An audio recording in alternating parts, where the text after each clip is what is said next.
नमस्कार दोस्तों, आप लोगों का बहुत बहुत स्वागत है आपके अपने YouTube चैनल हिंदी साहित्य वाला पे। मैं विक्रम कुमार वर्मा आप लोगों का बहुत बहुत स्वागत करता हूं। दोस्तों, आज की क्लास में आप लोगों को जैसा कि व्हाइट बोर्ड पे दिखाई दे रहा होगा, शबरप्पा। जी दोस्तों, आप लोग ठीक दिख रहे हैं। आज हम लोग शबरप्पा के बारे में कुछ महत्वपूर्ण बिंदु आज हम लोग नोट करेंगे। आप लोग को एक बार याद दिलाना चाहेंगे कि इससे पिछली क्लास में हम लोगों ने सरहप्पा और सरहपाद के बारे में कुछ महत्वपूर्ण बिंदु देखे थे जो सिद्ध साहित्य से संबंधित है। ठीक, आज की क्लास में हम लोग आदिकाल में सिद्ध साहित्य जो आता है उसमें हम लोग आज शबरप्पा पे बात करेंगे। तो इससे संबंधित हम लोग कुछ नोट्स तैयार करेंगे। तो चलिए देखते हैं, आइए इनसे संबंधित कुछ नोट्स तैयार करते हैं। आप लोग भी कीजिए, साथ में हम लोग मिल के करेंगे। तो सबसे पहला बात आता है कि ये शबरप्पा के बारे में जो बात आता है तो ये सरहप्पा के शिष्य थे और लुईपाद के गुरु थे। तो नोट कर लीजिए, जो सबसे पहला पॉइंट है कि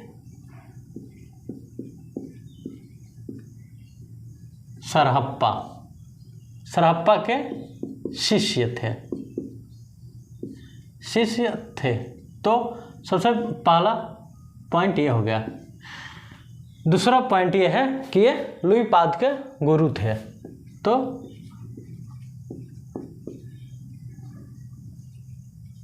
लुईपाद के गुरु, तो ये रहा इनके बारे में दूसरा पॉइंट। आइए अब हम लोग इनके जन्म काल के बारे में जानते हैं। तो ठीक, तो बताया जाता है कि 780 ईस्वी में क्षत्रिय कुल में इनका जन्म हुआ था। ठीक, तो 780 ईस्वी में क्षत्रिय कुल में जन्म लिए थे।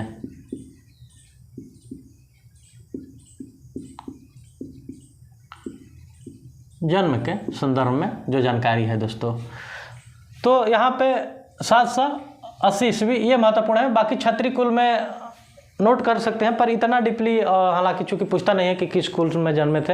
लेकिन अगर आप लोगों को कहीं जैसे क्रेट वगैरह दे रहे हैं आप लोग, तो फिर उसके लिए ये महत्वपूर्ण है कि आता है जैसे कि 75 शब्द में लिखिए। तो अगर आ गया शबरप्पा पर लिखने के लिए, तो इनके शिष्य कौन थे, इनके गुरु कौन थे, फिर इनका जन्म स्थान और किस स्कूल में लिए थे जन्म, तो इतना टोटल मिला के आप लोग लिखेंगे तो 75 शब्द वर्ड में लिख सकते हैं। तो आइए और भी कुछ जानकारी प्राप्त करते हैं इनसे और जानने की कोशिश करते हैं और भी पॉइंट इनके बारे में। तो आइए अगला जो पॉइंट आता है इनके बारे में, शबरप्पा के बारे में। तो चर्या दोस्तों, इन्होंने एक चर्या पद गीत है दोस्तों, एक प्रकार का गीत है।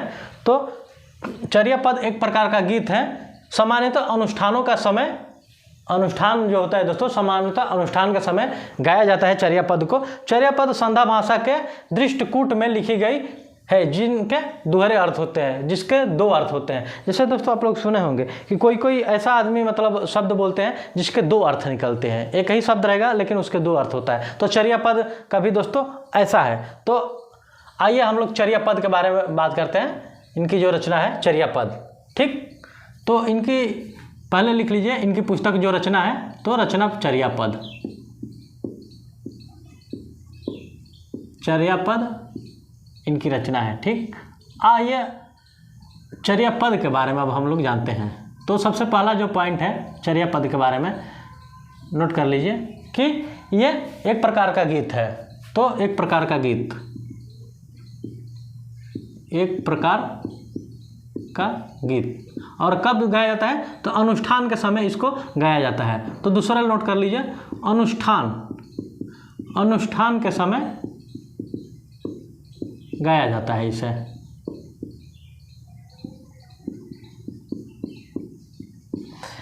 आगे हम लोग नोट करेंगे, तो चर्या पद संध्या भाषा के दृष्टकूट में लिखी गई है। तो ऐसा हम लोग बोल सकते हैं कि चर्या पद संध्या भाषा में लिखी गई है। तो चर्या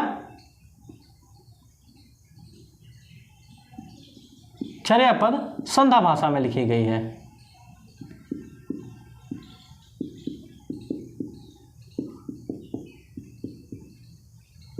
में लिखी गई है।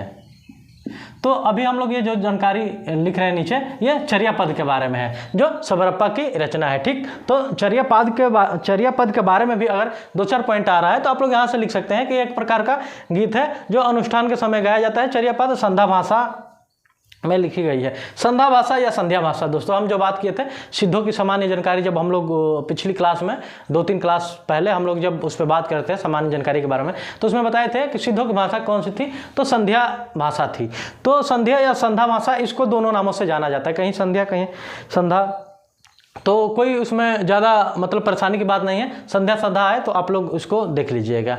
बाकी आगे हम लोग नोट करते हैं इसको, और जिसके दोहरे ये अगला जो हम लोग बात करेंगे, तो ये अवहट में जो चर्या पद थी दोस्तों, ये रचना ये अवहट में लिखी गई थी।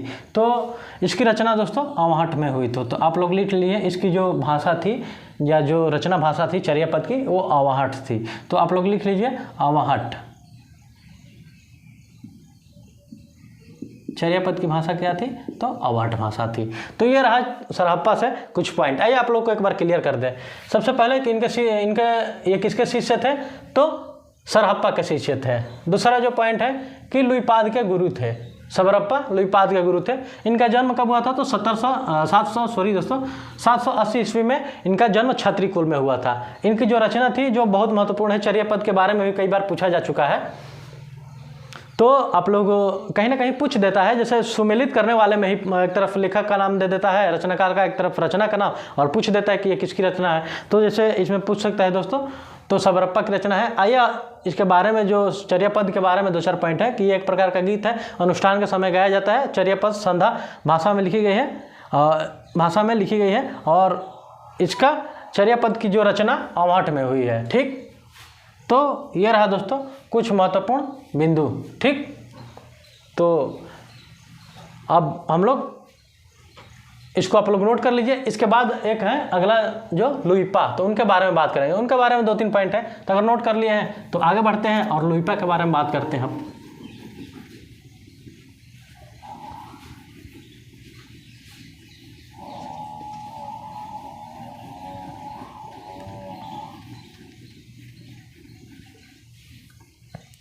अगला जो नाम आता है वो है सिद्धों में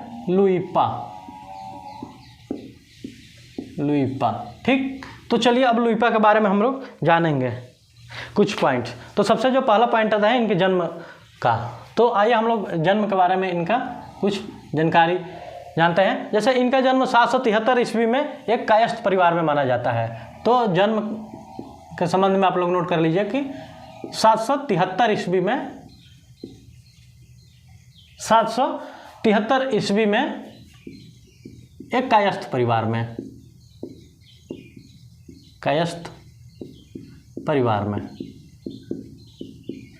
तो ये रहा पहला बिंदु कि इनके जन्म के बारे में जो जानकारी मिलती है। 773 ईस्वी में एक कायस्थ परिवार में इनका जन्म हुआ था, लुइपा के संदर्भ में दोस्तों। अगला हम लोग जो पॉइंट करेंगे तो ये सबरप्पा के शिष्य थे। तो सबरप्पा के शिष्य थे, तो ये हो गया दूसरा पॉइंट कि ये कौन थे, तो ये सबरप्पा के शिष्य थे। अगला जो लुइपा के संदर्भ में बात है, तो आइए पॉइंट है, तो उसको नोट करते हैं कि लुइपा साधना में इतने ऊंचे थे कि उड़ीसा के एक राजा थे दोस्तों, और उनका राजा का नाम था दारी कप्पा, और उनके मंत्री डेंगीपा। आप लोग नोट कर लीजिए यहाँ पे, चूँकि नाम उतना महत्वपूर्ण है नहीं, लेकिन नोट कर लीजिए दारी कप्पा, और इनके मंत्री जो थे मंत्री, और उन मंत्री का क्या नाम था, डेंगीपा।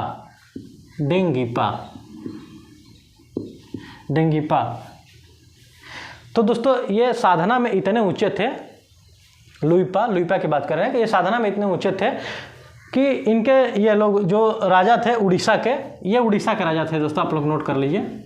उड़ीसा के राजा थे जो दारीकप्पा, ये इनके शिष्य हो गए थे ये, और प्लस में इनके मंत्री जो डेंगीपा थे, ये दोनों लोग इनके शिष्य हो गए थे। तो ये रहा कुछ पॉइंट राजा,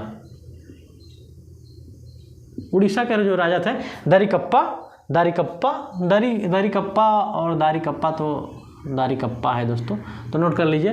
दारिकप्पा और उनके मंत्री जो थे डेंगीपा, ये दोनों लोग लुइपा के शिष्य हो गए थे। तो शिष्यों में आप लोग नोट कर सकते हैं कि लुइपा के शिष्य कौन थे, तो दारिकप्पा और डेंगीपा। और लुइपा किसके शिष्य थे, तो सबरप्पा के शिष्य थे लुइपा। और इनका जन्म कब माना जाता है, तो 773 ईस्वी में एक कायस्थ परिवार में हुआ था।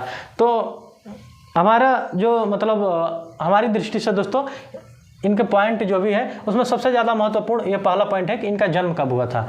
जब जन्म काल के अनुसार जब कालक्रम पूछ देता है तो वहाँ पे इनके संदर्भ में पूछ सकता है, जैसे सरहप्पा, लुइपा, डोम्बिपा, सबरप्पा, सरपाद नाम दे सकता है और पूछ देगा कि कालक्रम की दृष्टि से सही जो क्रम है उसको बताइए। और फिर इनका नाम दे देता है 4 लोगों का, जैसे मान लीजिए सबसे आ गया सरहप्पा, सरपाद,